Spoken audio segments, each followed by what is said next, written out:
Hello everyone, welcome back to our channel BBS pharma. आज RRB pharmacist post की question series का day 9 है।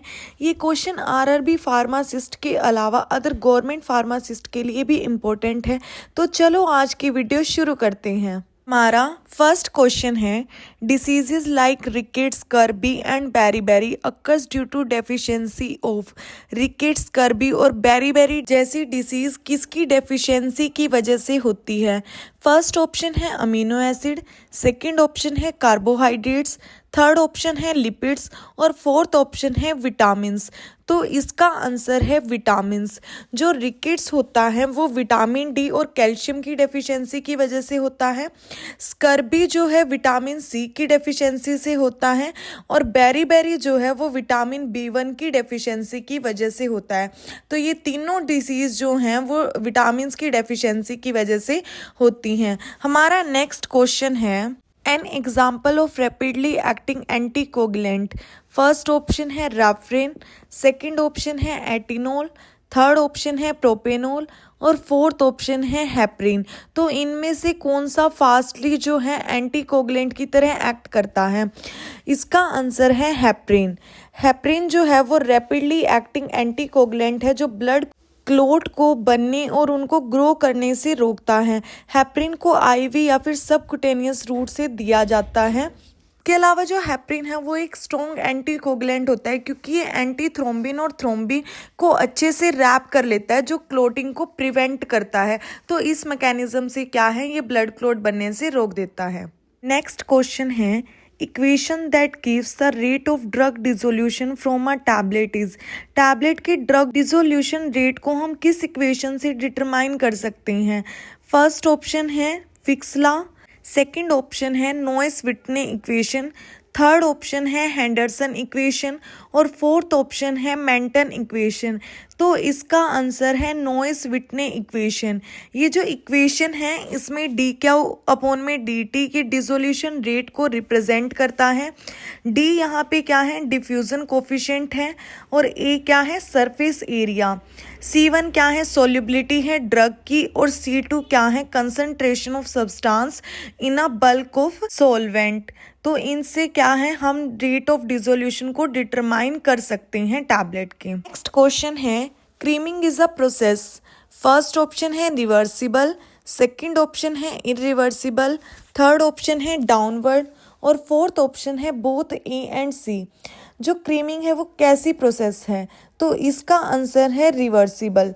Creaming जो है वो इमल्शन की रिवर्सिबल प्रोसेस है क्योंकि जो पार्टिकल्स हैं इमल्शन में डिस्पर्स्ड होते हैं उनको रीडिस्पर्स किया जाता है क्रीमिंग प्रोसेस में। नेक्स्ट क्वेश्चन है, अ रेजिन ऑफ एनिमल ओरिजिन। कौन सा रेजिन है जो ओरिजिनेट होता है एनिमल से? फर्स्ट ऑप्शन है बेंजोइन, सेकंड ऑप्शन है शेलाक, थर्ड ऑप्शन है ग्लाइकोरेजिन और फोर्थ ऑप्शन है गुजोरेजिनोल। तो इसका आंसर है शेलाक। शेलाक रेजिन सिक्रीट होता है फीमेल लैक बैग से, जो क्या है, एक लौता ऐसा कॉमर्शियल रेजिन है जो एनिमल से ओरिजिनेट होता है। नेक्स्ट क्वेश्चन है, protein energy mall nutrition results in. Protein energy mall nutrition से क्या रिजल्ट आता है? प्रोटीन एनर्जी माल न्यूट्रिशन एक ऐसी कंडीशन है जिसमें एनर्जी कम हो जाती है प्रोटीन और अदर न्यूट्रिएंट की कमी की वजह से। तो के ऑप्शन है, फर्स्ट है डायबिटीज़, सेकंड है मैरेस्मस, थर्ड है नाइट ब्लाइंडनेस और फोर्थ है ड्राइनेस। तो इसका आंसर है मैरेस्मस। मैरेस्मस में क्या होता है, प्रोटीन की डेफिशिएंसी होती है जिसकी वजह से मसल्स मास का लॉस होने लगता है और प्रॉपर ग्रोथ नहीं हो पाती है। नेक्स्ट क्वेश्चन है, atropine is a. First option है मस्कैरिन एगोनिस्ट, सेकंड ऑप्शन है मस्कैरिनिक एंटागोनिस्ट, थर्ड ऑप्शन है निकोटिनिक एगोनिस्ट और फोर्थ ऑप्शन है निकोटिनिक एंटागोनिस्ट। इसका आंसर है मस्कैरिनिक एंटागोनिस्ट। जो एट्रोपिन है वो एक एंटीकोलिनर्जिक मेडिकेशन है जो एसिटाइल कोलिन के इफेक्ट को ब्लॉक करके अपना काम करती है। ये स्लो हार्ट बीट की कंडीशन को ट्रीट करती है और ये मस्कैरिनिक एंटागोनिस्ट इसीलिए है क्योंकि ये एसिटाइल कोलिन और अदर कोलिन एस्टर के साथ compete करती है मस्कैरिनिक रिसेप्टर पर अटैच होने के लिए। नेक्स्ट क्वेश्चन है the fatty acids can be transported into and out of mitochondria through. Mitochondria के अंदर और बाहर जो फैटी एसिड हैं वो कैसे ट्रांसपोर्ट होते हैं। फर्स्ट ऑप्शन है एक्टिव ट्रांसपोर्ट, सेकंड ऑप्शन है फैसिलिटेड ट्रांसफर, थर्ड ऑप्शन है पैसिव ट्रांसपोर्ट और फोर्थ ऑप्शन है नॉन फैसिलिटेड ट्रांसपोर्ट। तो इसका आंसर है फैसिलिटेड ट्रांसपोर्ट। जो माइटोकॉन्ड्रिया है उस फैटी एसिड का ट्रांसपोर्ट करता है by facilitated transport. Facilitated transport में कार्निटिन का यूज़ होता है जो कि एक अमीनो एसिड डेरिवेटिव है और ये फैटी एसिड को ट्रांसपोर्ट करता है जिससे वो माइटोकॉन्ड्रिया में जाके ऑक्सीडाइज्ड हो जाते हैं और एटीपी प्रोड्यूस करते हैं। नेक्स्ट क्वेश्चन है Which of the following is not one of the treatment of acute alcohol poisoning? इनमें से कौन सा ऐसा है जो acute alcohol poisoning ट्रीटमेंट नहीं है। acute alcohol poisoning जिसे हम alcohol intoxication या फिर drunkenness भी कहते हैं, ये एक ऐसी कंडीशन है जिसमें डिस्टर्बेंस फील होता है बिहेवियर या फिर मेंटल फंक्शन में ड्यूरिंग और आफ्टर अल्कोहल कंज्यूम्पशन। ऑप्शन है डाइसल्फिरम, सेकेंड ऑप्शन है थायामीन और थर्ड ऑप्शन है ग्लूकोज, फोर्थ ऑप्शन है ऑक्सीजन। जो एक्यूट अल्कोहल पॉइजनिंग है इसमें आईवी फ्लूइड दिया जा सकता है, विटामिन दिए जाते हैं या ऑक्सीजन अगर उसको कोई ब्रीथिंग में प्रॉब्लम आ रही है तो उसकी हेल्प के लिए ये सब क्या है इसके ट्रीटमेंट के लिए दिया जाता है। इसका आंसर है डाइसल्फिरम जो कि यूज़ किया जाता है ड्रिंकिंग प्रॉब्लम को ओवरकम करने के लिए। ये एक्यूट अल्कोहल पॉइजनिंग की कंडीशन में हम नहीं देते। नेक्स्ट क्वेश्चन है which of the following provides greater surface area for gas exchange. Gas exchange के लिए कौन सरफेस एरिया को बढ़ाता है, कौन उसको बड़ा कर देता है। फर्स्ट ऑप्शन है ट्रैकिया, सेकंड ऑप्शन है ब्रोंकस, थर्ड ऑप्शन है एल्वुलाई और फोर्थ ऑप्शन है टर्मिनल ब्रोंकस। तो इसका आंसर है एल्वुलाई।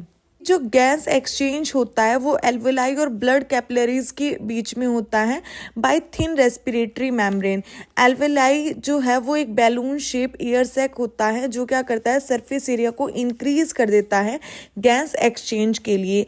नेक्स्ट क्वेश्चन है which of the following schedules include shelf life of drug. कौन से शेड्यूल में ड्रग्स की सेल्फ लाइफ के बारे में बताया गया है। सेल्फ लाइफ क्या होती है, मैन्युफैक्चर डेट से लेके उसकी एक्सपायरी डेट तक का टाइम पीरियड होता है।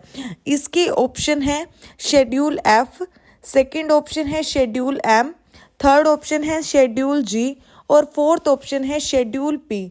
तो शेड्यूल पी जो है वो ड्रग एंड कॉस्मेटिक एक्ट में उसने सभी ड्रग्स की सेल्फ लाइफ और स्टोरेज कंडीशन को स्पेसिफाई किया है। इसका आंसर है शेड्यूल पी। शेड्यूल पी क्या है, सेल्फ लाइफ ऑफ ड्रग को इंक्लूड करता है। नेक्स्ट क्वेश्चन है which is an example of non ionic polymer. Non ionic polymer का एग्जाम्पल क्या है इनमें से। नॉन आयनिक पॉलीमर क्या होते हैं, ये वाटर सोल्यूबल पॉलीमर होते हैं जिनके ऊपर कोई भी इलेक्ट्रिकल चार्ज नहीं होता है, जैसे कि पॉलीविनाइल अल्कोहल, पॉलीइथाइलिन ग्लाइकोल या मिथाइल सेल्यूलोज। तो इसके ऑप्शन है सेल्यूलोज, सेकेंड ऑप्शन है पैक्टिन, थर्ड ऑप्शन है ग्लूकोज और फोर्थ ऑप्शन है मिथाइल सेल्यूलोज। तो इसका आंसर है मिथाइल सेल्यूलोज। मिथाइल सेल्यूलोज एक ऐसा पॉलीमर है जो क्या है वाटर सोल्यूबल होता है। नेक्स्ट क्वेश्चन है radiation sterilization is also known as. Radiation sterilization को और क्या कहा जाता है। रेडिएशन स्टेरिलाइजेशन एक ऐसा मेथड है जो माइक्रो ऑर्गेनिज्म को किल करने के काम आता है। रेडिएशन स्टेरिलाइजेशन में हम एक्स रे, गामा रेज और ये रेडिएशंस को यूज़ करते हैं माइक्रो ऑर्गेनिजम्स को किल करने के लिए। इसका फर्स्ट ऑप्शन है हॉट स्टेरिलाइजेशन, सेकंड ऑप्शन है कोल्ड स्टेरिलाइजेशन, थर्ड ऑप्शन है एब्जॉर्प्शन स्टेरिलाइजेशन और फोर्थ ऑप्शन है आयनाइजेशन स्टेरिलाइजेशन। तो इसका आंसर है कोल्ड स्टेरिलाइजेशन। रेडिएशन स्टेरिलाइजेशन को कोल्ड स्टेरिलाइजेशन इसलिए बोलते हैं क्योंकि ये एक नॉन थर्मल प्रोसेस है। इसके अंदर क्या है, किसी भी तरह का टेम्परेचर में इंक्रीमेंट नहीं दिखाई देता है। नेक्स्ट क्वेश्चन है a diuretic that can lead to alkalinization of urine is. कौन सा डाययूरेटिक है जो यूरिन को बेसिक नेचर का बनाता है। फर्स्ट ऑप्शन है एसिटाजोलामाइड, सेकेंड ऑप्शन है एंड्रोफ्लोराजाइड, थर्ड ऑप्शन है फुरेसेमाइड और फोर्थ ऑप्शन है अमीलोराइड। तो इसका आंसर है एसीटोजोलामाइड। एल्कलाइजेशन में क्या होता है, किसी भी सॉल्यूशन में एसिड की अमाउंट को रिड्यूस किया जाता है, ये एक ऐसी प्रोसेस है। अब यहाँ हम बात कर रहे हैं यूरिन की, तो यहाँ पे क्या है, यूरिन से एसिड की अमाउंट को रिड्यूस कर देंगे और उसके में क्या है, बेसिक नेचर को इंक्रीज कर देंगे। एसीटोजोलामाइड क्या करता है, एक ऐसा डाययूरेटिक है जो यूरिन को एल्कलाइन बनाता है और H पॉजिटिव की एक्सक्रीशन को इंक्रीज कर देता है, यानी कि यूरिन में क्या है, H पॉजिटिव ज़्यादा अमाउंट में बाहर आता है। इससे क्या होता है, सोडियम और बाइकार्बोनेट क्या है, रीनल ट्यूब में रह जाते हैं और उनकी अमाउंट क्या है, इंक्रीज हो जाती है और ये पॉइजनस को बॉडी से एलिमिनेट करने के लिए यूज किए जाते हैं। नेक्स्ट क्वेश्चन है, the tear secretion contains an antibacterial enzyme known as. जो हमारे आंसू होते हैं वो क्या है, एक एंटीबैक्टीरियल एंजाइम को सिक्रीट करते हैं, वो क्या है। फर्स्ट ऑप्शन है जाइमेज, सेकंड ऑप्शन है डायस्टेज, थर्ड ऑप्शन है लाइसोजाइम और फोर्थ ऑप्शन है लाइपेज। तो इसका आंसर है लाइसोजाइम। लाइसोजाइम क्या है, हमारे टीयर्स में स्क्रीट होता है, बैक्टीरिया की सेल वॉल में जो कार्बोहाइड्रेट है उनका ब्रेक डाउन कर देता है, जिससे जो आंखों में कोरोनिया है उसको इन्फेक्शन से प्रोटेक्ट किया जा सकता है। नेक्स्ट क्वेश्चन है, पार्शियल और कंप्लीट रिमूवल ऑफ टॉप और bottom of a tablet is known as. अगर टैबलेट के बॉटम या फिर टॉप को कुछ थोड़ा या फिर पूरी तरीके से रिमूव कर दिया जाता है तो इसको हम क्या बोलते हैं। फर्स्ट ऑप्शन है कैपिंग, सेकंड ऑप्शन है पिकिंग, थर्ड ऑप्शन है स्टिकिंग और फोर्थ ऑप्शन है मोटलिंग। तो इसका आंसर है कैपिंग। कैपिंग एक कॉमन टैबलेट मैन्युफैक्चरिंग डिफेक्ट है जो कि हैंडलिंग, टेस्टिंग या मैन्युफैक्चरिंग के टाइम हो सकता है। नेक्स्ट क्वेश्चन है, antidote for paracetamol overdosing is. अगर पैरासीटामोल की ओवरडोज ली जाती है तो उसकी एंटीडोट क्या है। फर्स्ट ऑप्शन है एट्रोपिन, सेकंड ऑप्शन है N acetyl cysteine, third option है ग्लूटाथायोन और फोर्थ ऑप्शन है थियोफाइलिन। तो इसका आंसर है एन एसिटाइल सिस्टीन। तो एन एसिटाइल सिस्टीन क्या करता है, मिनिमाइज कर देता है लीवर इंजरी के चांस को, और जो पैरासीटामोल है अगर उसकी ओवरडोज हो जाती है तो इसको हमें 12 घंटे के अंदर अंदर देना पड़ता है। नेक्स्ट क्वेश्चन है, milk is deficient in which vitamin. Milk के अंदर कौन से विटामिन की डेफिशिएंसी होती है। फर्स्ट ऑप्शन है विटामिन सी, सेकंड ऑप्शन है विटामिन ए, थर्ड ऑप्शन है विटामिन B2 और फोर्थ ऑप्शन है विटामिन के। तो इसका आंसर है विटामिन सी। विटामिन सी क्या है, टिश्यू को रिपेयर करने में हेल्प करता है और इसको हम एस्कॉर्बिक एसिड भी कहते हैं। ये हमें खट्टे फ्रूट जैसे जो सिट्रिक फ्रूट होते हैं और ग्रीन वेजिटेबल्स में ही मिलता है। मिल्क के अंदर इसके अलावा विटामिन ई और विटामिन डी क्या है, बहुत कम क्वांटिटी में प्रेजेंट होते हैं, तो ये इनका भी इतना अच्छा सोर्स नहीं है। नेक्स्ट क्वेश्चन है, water for injection differ from sterile distilled water as it is free from. जो वाटर फॉर इंजेक्शन है हम यूज करते हैं और जो स्टीराइल डिस्टिल्ड वाटर है वो दोनों अलग अलग हैं। वाटर फॉर इंजेक्शन किससे फ्री होता है। फर्स्ट ऑप्शन है पायरोजन, सेकंड ऑप्शन है कार्बन डाइऑक्साइड, फोर्थ ऑप्शन है प्रिजर्वेटिव्स और फोर्थ ऑप्शन है एंटीऑक्सीडेंट्स। तो इसका आंसर है पायरोजन्स। जो वाटर फॉर इंजेक्शन है और स्टीराइल डिस्टिल्ड वाटर है, इन दोनों का पर्पस क्या है, अलग अलग होता है, इनको हम अलग अलग जगह यूज करते हैं। जो वाटर फॉर इंजेक्शन है वो इंजेक्टेबल पर्पस के लिए यूज किए जाते हैं, इसीलिए क्या है, ये रिक्वायर्ड कि ये पायरोजन फ्री ही होने चाहिए। और जो स्टीराइल डिस्टिल्ड वाटर है इनको हम डाइल्यूशन या फिर डिसोल्व करने के पर्पज से यूज करते हैं। नेक्स्ट क्वेश्चन है, drug which increase respiration tract fluid in cold.